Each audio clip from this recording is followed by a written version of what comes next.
Oh.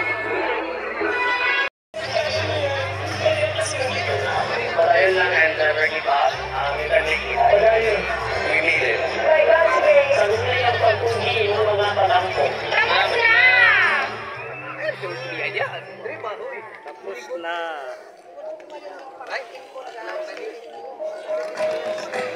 To introduce the candidates and honorees of the graduating class of 2025, we now call on Vice Chancellor for Academic Affairs, Dr. Michelle B. Lawas.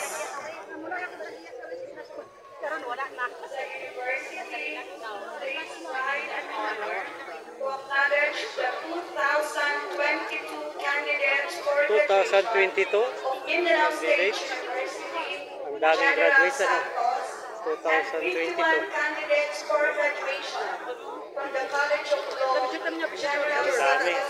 Toto. 2025. The academic awardees are the following: from the College of Natural Sciences and Mathematics, 23 cum laude. 23 cum laude. Kadami.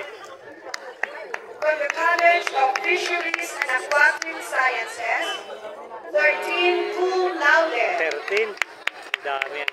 13 cum laude. 14 with honors. 14 with honors.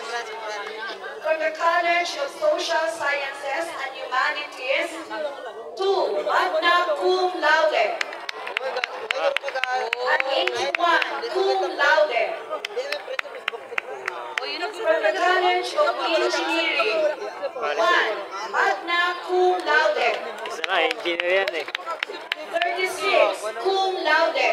36 And cum laude. 7 with honors. 7. From the College of Education, 14 Yun, marami yan. magna cum laude. Kaya nila yan eh. And 157 Grabe, cum laude. 157. From the College of Agriculture, 4 magna cum laude. 42 cum laude. And 10 with honors. From the College of Business Administration and Accountancy, 4 magna cum laude. And 64 cum laude. And from the Institute of Islamic, Arabic, and International Studies, 1 magna cum laude. And 7 cum laude. 7 ang cum laude. And from the College of Medicine, the pioneering batch, we have Oh, yan ang 3 unang-una cum batch. laude. A Medicine. total of 26 magna cum laude, 426 cum laude, and 31 with honors.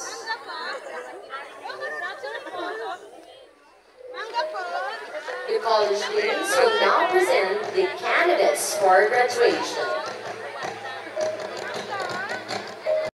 Grabe ang Mr. tatalim. Chancellor, the academic year 2024 to 2025 for your conferment, Mr. President.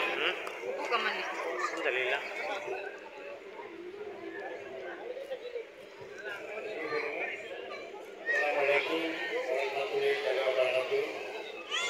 By virtue of the powers vested in me by law of the Republic of the Philippines and the Board of Regents of the Mindanao State University, I hereby confer upon each of you your respective titles, degrees, certificates, and diplomas with all the rights, privileges, duties, and obligations apportioning thereto. Congratulations po sa inyong lahat.